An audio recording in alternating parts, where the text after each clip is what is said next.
Today on Mr. Media, I'll talk to former Boulder, Colorado radio DJ, rock frontman, and former San Diego, California concert promoter, Kenny Weissberg. He just published a funny, insightful memoir, Off My Rocker, one man's tasty, twisted, star-studded quest for everlasting music. Stick around.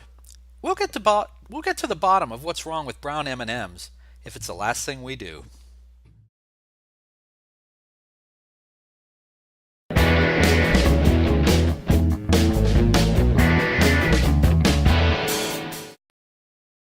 So much media, so little time. Who keeps track of it all? That would be me. This is Bob Andelman, and this is a Mr. Media interview, brought to you by Amazon.com, Audible.com, and 1-800-DIAL-DJs. Please stop by the website, MrMedia.com, click on our advertisers, support the show. And remember, there's more than 1,000 interviews available at MrMedia.com. We've been doing this since February 2007.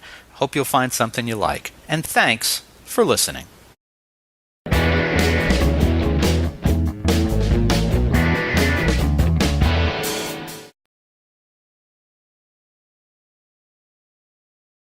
Mr. Media is recorded live before a studio audience that demands stretch limos from here to there, classic Ms. Pac-Man video games, payment in cash, white marley-covered flooring, use of my private office, a seamstress, a hairdresser, 24 dethorned roses a day, and a douchebag. Oh, I'm sorry, that's just Gallagher.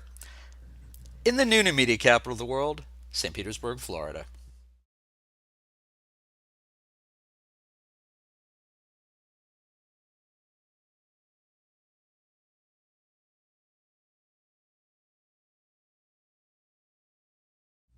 As a writer, I know the importance of a good opening. I think the best one I ever wrote was at the start of a book called The Profit Zone. I didn't understand a lot of the economic theory my co-author was describing, but I did encapsulate one of his primary views pretty simply. Market share is dead. So when I started reading Kenny Weissberg's new autobiography, Off My Rocker, I was looking for a compelling reason to go on. After all, I had never heard of Kenny. Other than us both growing up in New Jersey, I couldn't make a connection. He was a longtime FM radio disc jockey in Boulder, Colorado. I've never been there. He fronted his own band there for a while, Kenny and the Kritix. Never done that either. And while I've been to San Diego once, the waterfront venue there in which he later made his reputation as a concert promoter, Humphrey's, was not on my radar.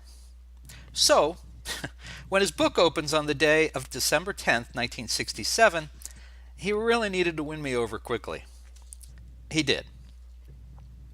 The first story in Off My Rocker is about Kenny and two pals cutting class at the University of Wisconsin to buy tickets to see Otis Redding and the Bar-Kays. A few weeks later, Kenny and his friends are outside the factory, that's a venue, on the day of the show waiting for the doors to open, only to discover that Redding and his mates have died in a plane crash on the way to the gig. It was jarring and sad, but it was very consuming to a reader. I no longer had to care about whether I knew Kenny or not. I wanted to read his story. And if you love rock and roll, have an interest in learning about life behind the scenes in the music business, you'll find this entire book irresistible. Kenny Weissberg, welcome to Mr. Media. Thanks, Mr. Media. How are you doing today? I'm good. Good to see you. Good to see you Thanks too. for joining us. Thanks for having me. Now, do you want to fill in a little bit more on the drama of that day that the music died for you? Yeah, and I was a huge Otis Redding fan. I'm trying to see. I just happened to bring this with me today to the interview. Okay. I had grown up in New Jersey and listened to a radio station called WWRL. It was 1600 AM, and it was all black soul music. And I just got so emotionally involved whenever they would play Otis Redding that I said, well, maybe one day I'll get a chance to see him. I was a sophomore at the University of Wisconsin. The tickets went on sale. They cost $3 in advance. I think they were $3 the night of the show, too. And so we went down, we bought some tickets, and then I set up a big calendar in my dormitory room and it was like a prisoner counting the days till he gets out of jail. I counted the days down until Otis Redding was going to appear in Madison, Wisconsin. So we got there. It was a 6:30 show, and we got there at about 3:30 in the afternoon, and it was freezing. We had a thermos of hot chocolate. We were jogging in place. We were singing RESPECT. We were doing everything we could to keep warm. And the doors were supposed to open at 6 o'clock, and we wanted to get right up next to the stage. I just couldn't wait. I had only seen Otis on television. Galvanizing performer, just one of the most unbelievable live performers ever.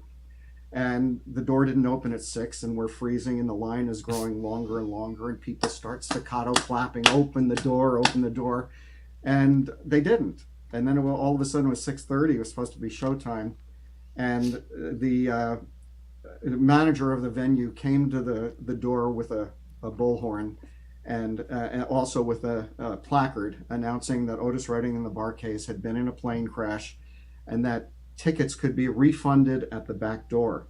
And everyone ran to get their $3 refunds, and all of a sudden my friends and I were standing there alone, as we had been leading up to the concert. We got there first, we were alone at 3:30, and all of a sudden at 7 o'clock we're alone again. And we start crying, and we take the long trip back to our dormitory, the 1 mile walk. And I said, wait a second, they didn't say he was dead, so let's run back and turn on the radio. We turned on the radio. It was announced that he was dead. In fact, I still have the ticket to the show. Don't know if you can Wow. see Yeah, that, that's but great. And yeah. and folks, that's why we do video interviews.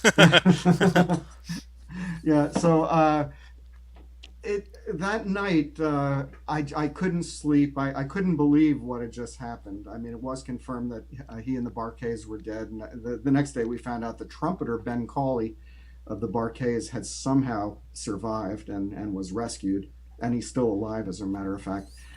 So I ran down to the record store, got the only two LPs that I hadn't gotten in my Otis Redding collection. And his soul, I know it sounds a little hokey, and I'm not, an overly spiritual person, but I felt his soul kind of enter my body that night and the next day. And I determined at that point in time that I was going to devote the rest of my life to music because of what had just happened. And my parents were kind of pushing me to go into a career in law or medicine. You grew up in New Jersey, I'm sure you might have been under the same Yeah, pressures. maybe. But I decided that night, the night that Otis Redding died, that I was going to devote the rest of my life to music, and I have. Well, and I was thinking that I've known a lot of guys over the years, especially growing up in New Jersey. It was either music or comic books for most of them, or sports, I guess, who had the same kind of music connection that you did. I know I felt very strongly about music growing up in the '60s and the early '70s, but very few actually made an actual career of it as you did. What made you committed to rock and roll to the point that, I mean, became your life? And why do you think it was different for you than maybe the other two guys that you were going to go to the concert with, for example? Well, it's an interesting question because for so many years it was a career, but I hardly made any money doing it.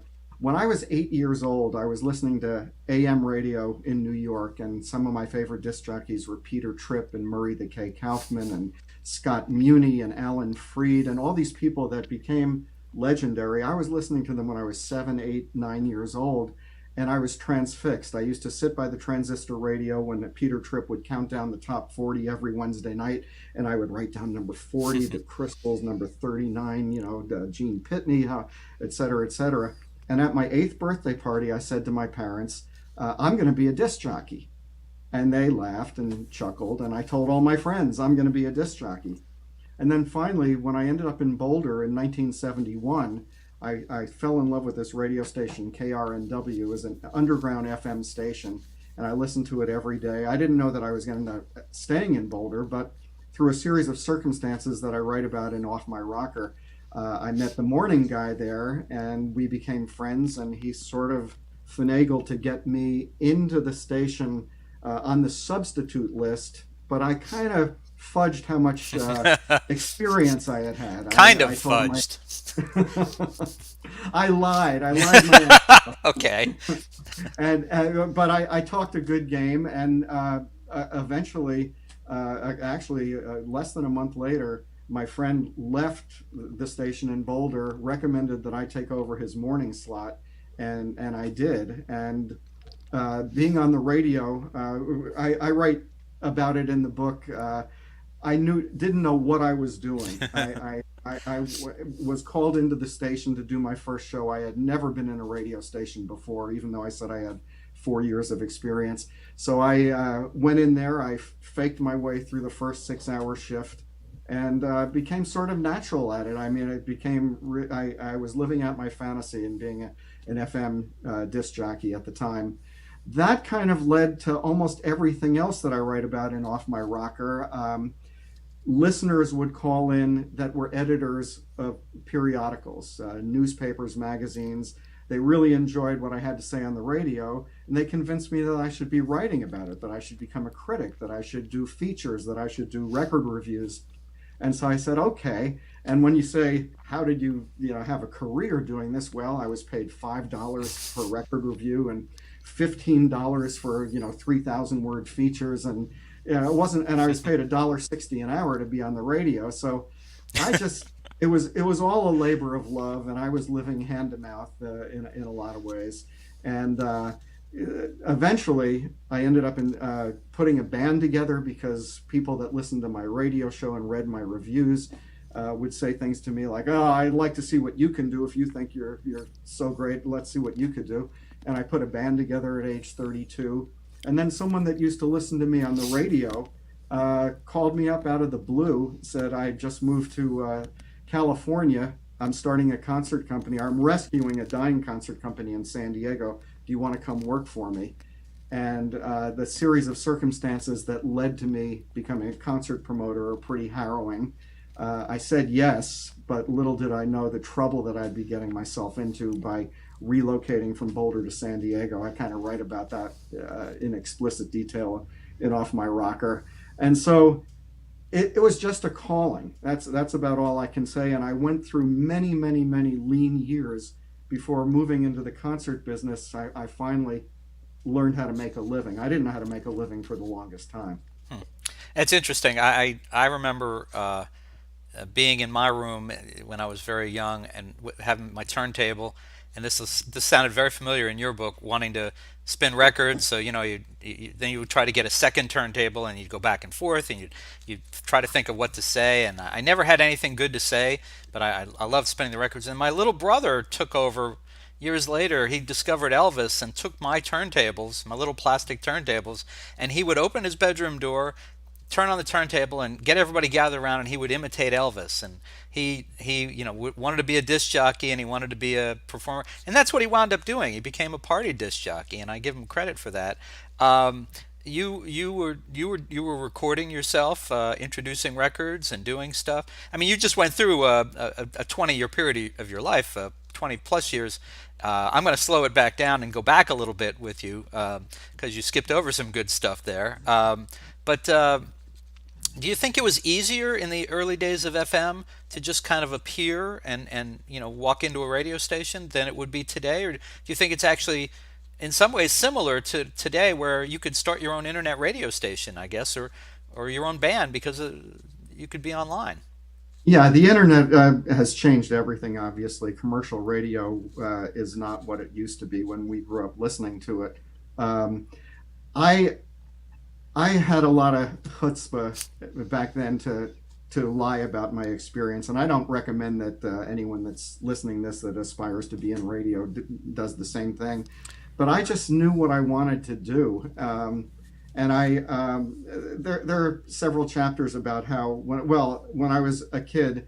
For my 11th birthday, I had saved my allowance and I got a Wallensack reel-to-reel recorder. I wish I had an image of that. They were such great old machines, and I don't have it. I really wish that I still had it. It's a reel-to-reel 3 3/4 inch recorder, and so the records would come on. I'd play the records, and then I'd take the handheld microphone and start back announcing. And so when I started doing radio, I knew what I wanted to say and how I wanted to talk. And in underground radio, as opposed to radio today, which this stuff almost doesn't exist, the disc jockeys were counted on to have a knowledge of music. They played whatever we wanted to play. I mean, the first station I worked for had 10,000 vinyl LPs on the wall, and I could literally go up. If I wanted to play everything that began with the letter A, I would go and I'd get Andelman and I'd put it on the turntable, and all of a sudden, I could do a whole themes show with, Paul Anka, Joan Armatrading, whatever, the Animals, whatever it would be. You can't do that anymore. So a lot of the joy of being knowledgeable and loving music and wanting to go into radio to express your own individual personality, that's gone. What exists today is music as a buffer between commercials, and you have to play the hits on 95% of the music stations. You have to play the hits to hold the audience for the next 6-minute block of commercials. Back then, we hardly had any commercials. We would sell 30-second commercials to the car dealer down the street for $2 a piece. And so we would literally play an hour of music and then cut and do 2 live commercials or something like that. So it was a whole form of self-expression that doesn't really exist on the radio. If I was breaking into radio now and I had the same desires and aspirations, I couldn't do it. You'd have to work for an internet station these days to. Yeah, and like you say, start your own. Right, and you would earn the same $1.60 that you did 40 or 50 years ago to. If I was lucky. Yeah. I mean, because internet radio don't pay the bills. Now, you did have some interesting experiences. There were 2 particular guests. One of the great things about radio in that time, not besides the fact that you could choose your own records and play what appealed to you and avoid the stuff that didn't, was that it was an era when guests were likely to drop by an underground FM station or a freeform FM station, as they later became known.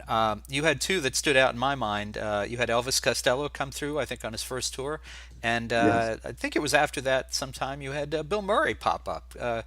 Can you tell folks a little about those 2 guests of yours? Yeah. Well, the Elvis Costello was on his first tour. I think it was in 1978, and he was defining himself as this angry young punk rocker. Even though the music on My Aim Is True is not all that punk, like it's not Sex Pistols or Clash punk, but he was dressing the role in like tight stiletto, skin tight pants, stiletto heels, skinny tie, and he came into the station and literally was as nice as could be off the air. He asked, could he play some music? Did I have any Ian Matthews? Could I play Johnny Paycheck's Take This Job and Shove It? And he was as polite as could be. The microphone went on. He went right into character, and every time I would ask him a question, he'd go, "That's the stupidest question I've ever heard in my fucking life," And his manager, Jake Riviera, was sitting next to him, goading him. When he would start getting out of character and being nice again, his manager would go, "No, no," and so he'd start being angry, and he was just totally off color. And then I play a record. I play one of his songs from his debut album, My Aim Is True, and the microphone would go off, the record would play, and he'd go, "Is it okay? Are we doing it?" Yeah, he was as nice as could be. And I ended up befriending him that day. I've never seen him again, but I drove him to his concert that night, and his career took off. And I think he's one of the most diverse, talented people in music for the past 35 years. I love Elvis Costello. Bill Murray was interesting. I used to get phone calls from listeners all the time that would want to get together, and they'd want to meet me and have lunch or pick my brain. And for the most part, I remember when I tried to do that with certain disc jockeys when I was growing up, people would hang up on me and I'd never get to meet them. And I said, something, I'm going to be a different kind of person. I'm going to be more accessible. And so I got a call from a woman named Mickey, just left a name and number, and I called her back. And it turned out that she had just moved to Boulder. She was selling mail order woks from her kitchen in Boulder. And she said, well, so I met her, told her, she said, I used to be in the TV business in New York, and I burned out. I moved out here. Didn't mention anything about who her boyfriend was, but she said, oh, my boyfriend's coming out. He'd really like to meet you. Turned out that it was Bill Murray, and he had just started on Saturday Night Live, maybe about 6 months before that. And all of a sudden, I'm meeting Bill Murray. He's in my house in Boulder. He's going through my albums, and I asked him to be on the show, and he came down several times over the years, and was just he basically took the whole show over, and I still have little cassettes of that I will digitize one of these days, but I haven't done that yet. So that's one day I walked into the radio station and I realized that there was a microphone across the table from me, an auxiliary mic, and none of the other disc jockeys on my station were doing interviews. And I just realized, well, there are two microphones here. I guess that means I should be talking to someone. I was thinking about your Elvis Costello story, and I was thinking back to when I was interviewing. I was a music critic for the St. Petersburg Times in the early '80s, and also some music magazines, as you were, local weeklies and stuff like that. And I'm trying to think now, do I have to excuse the behavior of the guy in Simply Red now because he was just being an act? Because I've always maintained that he was just a pure asshole. Um, and then the girl from or the girls from Bananarama, who got to interview at a club late one night, and they were just utter. You know what I mean? I think the word starts Yeah. with a bitch. Oops. Yeah, that's how it starts. I know. And I was it, was it, were they putting on an act? I don't know. They really seemed to be very convincing.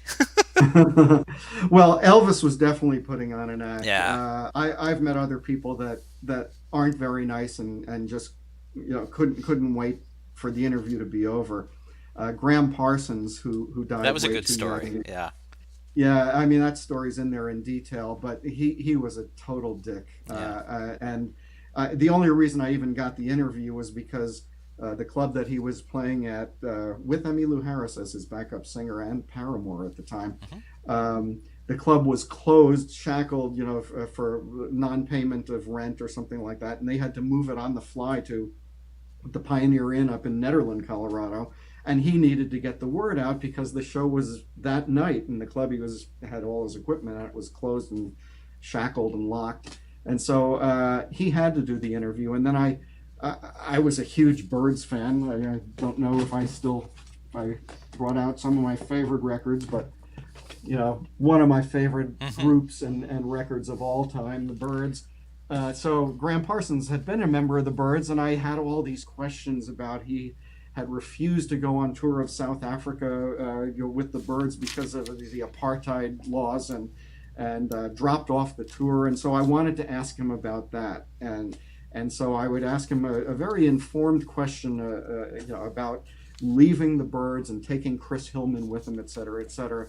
And he wouldn't answer the questions. He goes, "I just want to talk about the Pioneer Inn. I'm moving the gig. And so then I said, "Is it true that when you formed the Flying Burrito Brothers, you took Chris Hillman with you from the Birds and tried to get Roger McGuinn to disband the Birds and join the Flying Burrito Brothers?" "I don't want to talk about that. I want to talk about the Pioneer Inn." And he finally grabbed the microphone. It was a flexible gooseneck microphone, the auxiliary mic, and he broke it in half. I don't think he meant to, Wow. but he just grabbed it, and he was, and so Emmylou Harris was crocheting socks for her infant daughter in the corner, and I look over and I go, what's the problem? And she just shrugs her shoulder. She got him. He had been drinking Annie Greenspring's grape rosé from a bottle in a brown paper bag. I mean, just a total Wow. derelict. I feel bad that he died 6 months later, Yeah. but that was probably the hardest interview of my career. Now, just out of curiosity, did you record these interviews? I recorded maybe 50%. Unfortunately, I didn't record that one, but I have a lot of the interviews on cassette and reel to reel. I have not done anything about making them available or tweaking them. They're all on really thin reel to reel tape, and one of these days they'll my publisher is really anxious for me to digitize these. Especially, I have 3 hours of me and Bill Murray, which is hysterical. Some Yeah. of the stuff is just so hysterical. I mean, one of the voices he was using, it was in character, and it became the guy in Caddyshack 2 years later. He was practicing with that voice, when Caddyshack comes out, I think his name was Carl Spackler. He was the greens attendant in Hmm. Caddyshack. I hear this voice and I go, wait a second. I played the cassette back after seeing the movie, and it was that voice. So yeah, I have a bunch of them on tape. There are others, like I interviewed Jim Croce also a few months Right. before he died, and I didn't even think to tape it because I didn't like his AM hit single "You Don't Mess Around with Jim." I was doing the interview as as a favor to the club owner. I wasn't looking forward to it. So I didn't record that. He comes in with his partner Maury Muleisen, playing the most intricate acoustic guitar parts. I mean, my jaw just dropped. It just showed me that I shouldn't prejudge someone based on a force-fed AM radio single. I should keep an open mind. And I had told him before the interview began that they could play one song, and I really didn't have that long. And then after the first song, I kept going, "Can you do one more? Can you do one more?" Yeah. Kept them there for an hour, but alas, I don't have it. I have the memory in my head. Well, one of the other interesting zigzags or zigs, I guess, that your career took was while you were in Colorado. I guess you were out of work at the radio station, and you started a band, Kenny and the Kritix. I would have to guess that that would be the single ballsiest thing you ever did in your life. Because let's face it, every rock critic thinks he knows so much about how it should be done and what's wrong with this one, what's right with that one. You actually did it. I give you a lot of credit for that. Thanks, and your assessment, without even knowing me, is accurate. Um, I when the Beatles hit the States in 1964, I was 16, and like everyone else, I went out and bought a Stella acoustic guitar, and I learned Beatles songs. But when I went away to college 2 years later, my parents thought it would be too much of a distraction for me to take the guitar, so they refused to let me take my guitar to college, and I kind of dropped it. And I ended up playing other people's music on the radio. I ended up writing about other people's music in newspapers, but I never made my own music, and it was always gnawing at me, but I never did anything about it. This same guy who's the drummer of the Byrds, Michael Clark, had moved to Boulder in the mid 70s and joined a band called Firefall that had a couple of AM hits in the 70s. And I had written very enthusiastically about Firefall's first album. But then their second and third came out. They seemed to be lazier to me. And as opposed to being just a homer and cheering for the home team. And, I mean, I wrote for the Boulder Daily Camera. This was a Boulder based band, the most commercially successful band ever to come out of Boulder, arguably. And so I just wrote, this isn't very good. So I was at a club that night that the Firefall review came out, and Michael Clark, who was a friend, I mean, I so admired his work in the Byrds and the Flying Burrito Brothers. He came up to me in the club, grabbed me like this, backed me into the wall, and said, "How can you be so freaking negative?" And then he relaxed his grip and he said, "I agree with you, but I sure would like to see what you could do. I mean, if you think you're so good, why don't you take the stage?" And so I went up, I took that to heart, and I said, he's right. I really would like to see what I could do. I was going to put together a band of 18-year-old kids I was 32 and I'd still never been in a band. But I was interviewing Mark Andes, who had been the bass player here. There's another You're one of turning my into a bit of a prop DJ. So I don't want to hear any criticism later of Gallagher, the prop comedian. Well, anyway, Spirit was one of my all-time favorite bands. They had their one hit was "I've Got a Line on You," but Hmm. 4 albums of theirs are just incredible. And the bass player in Spirit was Mark Andes, and he had moved to Boulder, ironically, and founded Firefall, the band that Michael Clark was in. It was a super group. Rick Roberts had been in the Flying Burrito Brothers. So I was interviewing Mark Andes, who had just quit Firefall.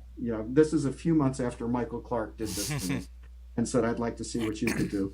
And so I started telling everyone that I was going to be putting a band together, even though I had no plans. I had no game plan, nothing in mind of how to do it. And all of a sudden, I'm telling Mark Andes this. I don't know why. I had nothing in mind. And Mark Andes says to me, "Do you need a bass player?" And he's like one of the best bass players in history, the history of rock and roll in my mind. Hmm. And I said, "What?" He goes, "Well, in between gigs, I could help you do it." And so the band, Kenny and the Kritix, once I had Mark Andes in there, I got Sam Broussard, who was the best guitar player in Boulder, had used to play with Jimmy Buffett. And I got the best drummer in Boulder and the best keyboard player. All of a sudden, I'm in a band with arguably the best musicians in Colorado.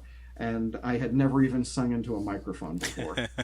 So the rest of that, is explained in detail in the book. And I thought it would be a one-shot deal, that it would be, one and done. But all of a sudden, I'm looking out the first night that I'm performing, and there are all these critics in the audience taking notes. And I'm Yep. just going, oh, what did I get myself into? Because that was me for 10 years, just sitting in the audience taking notes. I mean, I could tell you so many stories about musicians that would come up to me after, I didn't hide the fact that I was taking notes. They go, "Oh God, are you reviewing this?" And all of a sudden I'm looking out and there are people taking notes. Um, and the reviews turned out, much to my delight and surprise, to be good reviews. Hmm. And so I kept the band together for 3.5 years. And it became really, I mean, it was so good for self-esteem. It was, it showed me that I could do anything that I set out to do. Hmm. It was such a great experience. But then it all got interrupted when I got a job offer to move to San Diego and be a concert promoter. Well, let me tell folks. You can find Kenny has posted some videos from that time on YouTube. The link is here on Mr. Media below the interview. If you're looking at the MrMedia.com page, below the interview is there'll be a link to the YouTube channel for Kenny. You click on that. The one I would recommend, the one I liked the best, was his version of High School Confidential. Oh, He may pick thank you. something else, but I like that one. It's the vocals very crisp. There's a lot of great interaction with the guitarists, and it's just well done. So if you want one sample of Kenny and the Kritix from that era, check out High School Confidential. He's also got I'm a Rocker and some other things on there, but that was pretty remarkable. Let's move on to your time as a concert promoter before we have to wrap things up.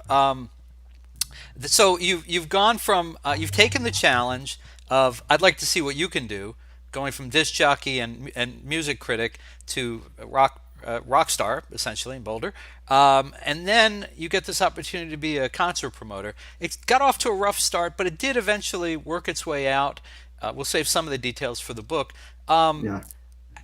were you ever shocked, having been a disc jockey, which is in itself a bit of a sleazy business at times, and you played in a band, also has elements of sleaze to it, attached to it. Were you surprised? And well, I guess I should ask, was concert promoting sleazier than the other two? And what was, did anything surprise you at that point? Yeah, well, first of all, again, like when I started doing radio, I had no experience. When I sang in a band, I had no experience.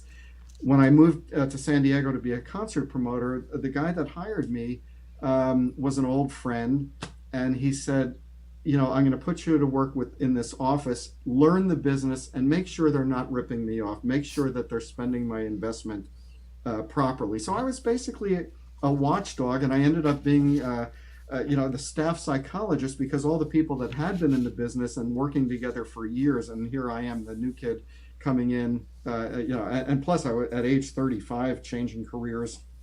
I was the oldest person in this office.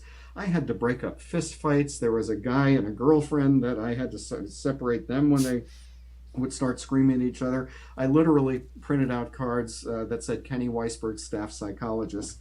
But in terms of dealing with the artists, I was kind of lucky in the sense that I never really made it to the level where I was putting on shows with the Rolling Stones or Van Halen or arena bands.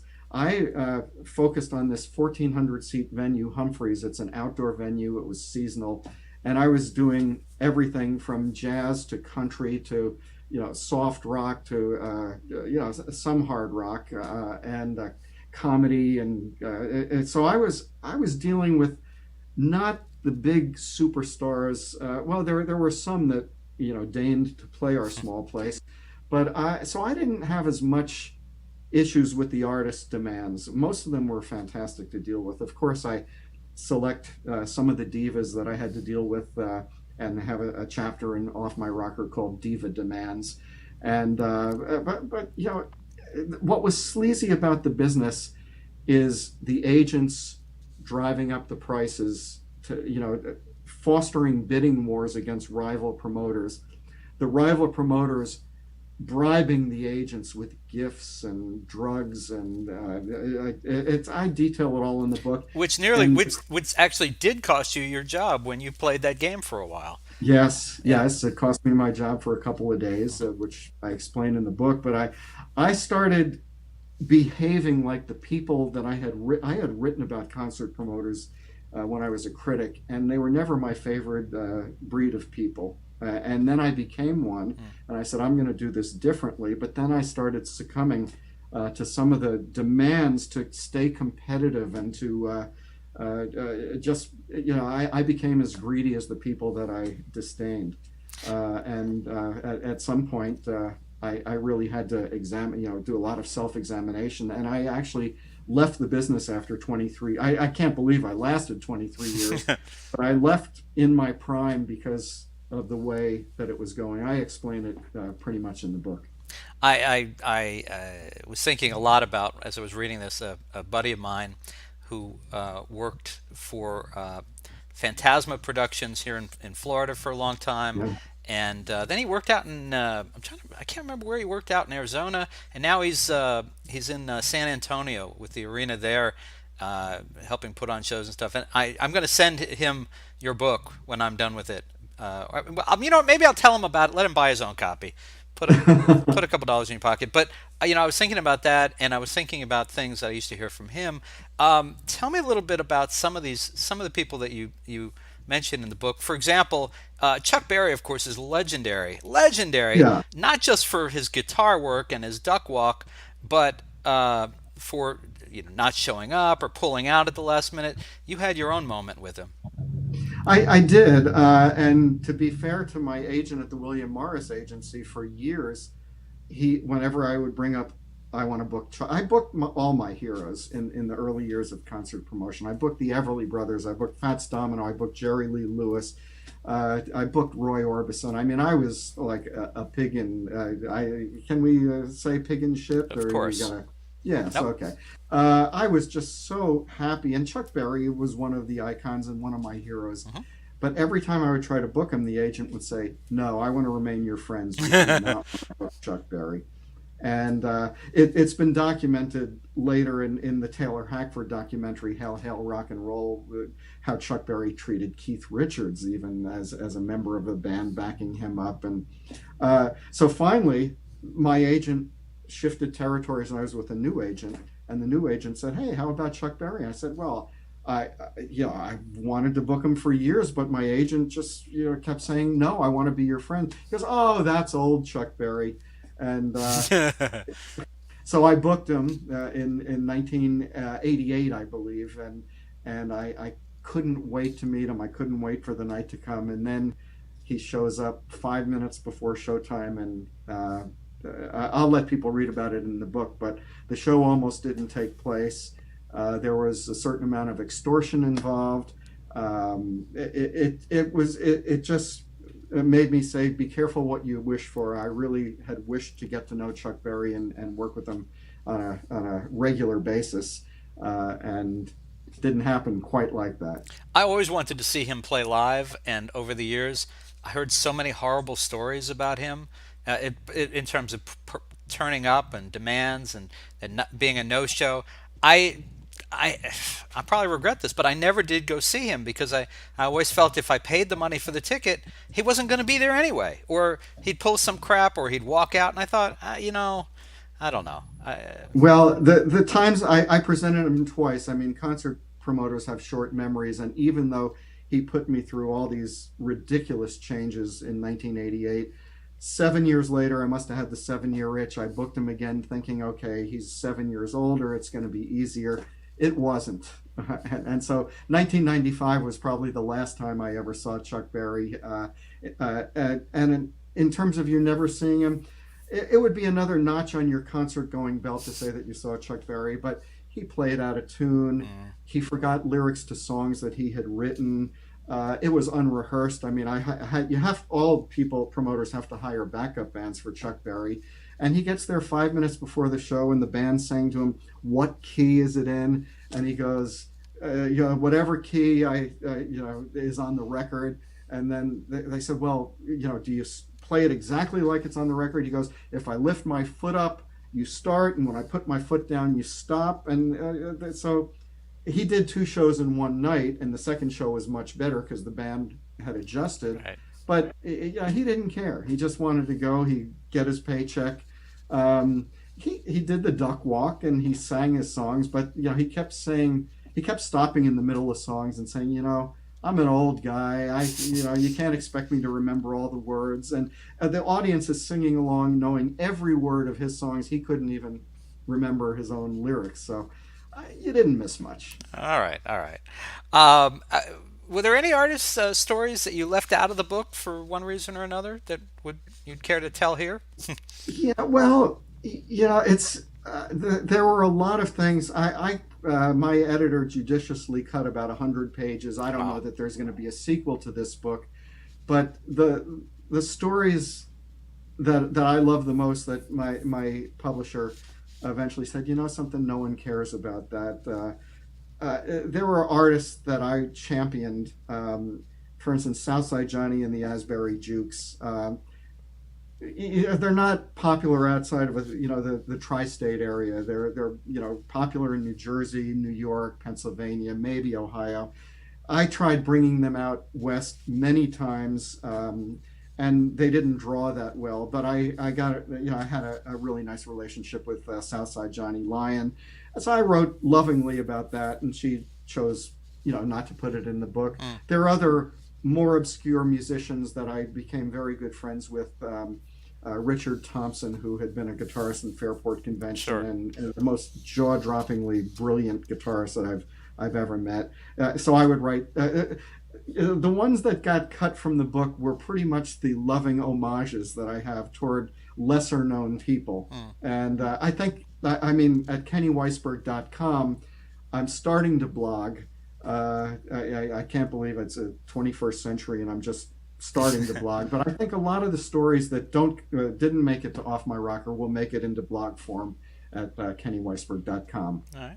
Well, before we wrap up, I think in reading the book, I hit on the reason for your enduring success, and it seems to be your wife. Oh boy. Yeah, you're going to make me tear up. Ah, You're absolutely right. And she'll be embarrassed to finally see this played back and hear you mention that. But yeah, I met my next door neighbor in 1972 through a series of circumstances that I write about in the book. And she's an artist and had two children that I became friends with, her kids, who were 6 and 7 at the time, before I even became friends with my wife. And she stood by me through thick and thin when I was unemployed and broke and having to support a wife and two stepchildren. I said, "I want to put a band together." And the artist in her said, "Well, then do it." I said, "But I'm going to not only not make money, I'm going to lose money doing it." She said, "If it's what you want to do, do it." And I can point to many examples over the 42 years we've been together where she has told me to just do what's in my heart, to go for it. And the fact that I eventually earned a living and have made us comfortable and kind of set for life is because she followed me out here to live in San Diego. We left our teenage kids back in Boulder for me to take this job and switch careers. And the move was not an easy one. I have a granddaughter now named Shira, who has read Off My Rocker. And I reveal a lot of stuff about some things, character traits that I've displayed over the years that are not good. My dark side. and Shira read it, and she knew none of these things about me growing up. And she said, "Grandma, how could you have stayed with Grandpa?" Yeah. And Helen said, that's a good question. I don't entirely know the answer, but we're soulmates. So thanks for bringing her up. Her name is Helen Redman, and she's an incredible artist. And you should Google Helen Redman and see her art. She's got a website, right? Birthing the Crone, Birthing the Crone. Crone, All right. birthingthecrone.com.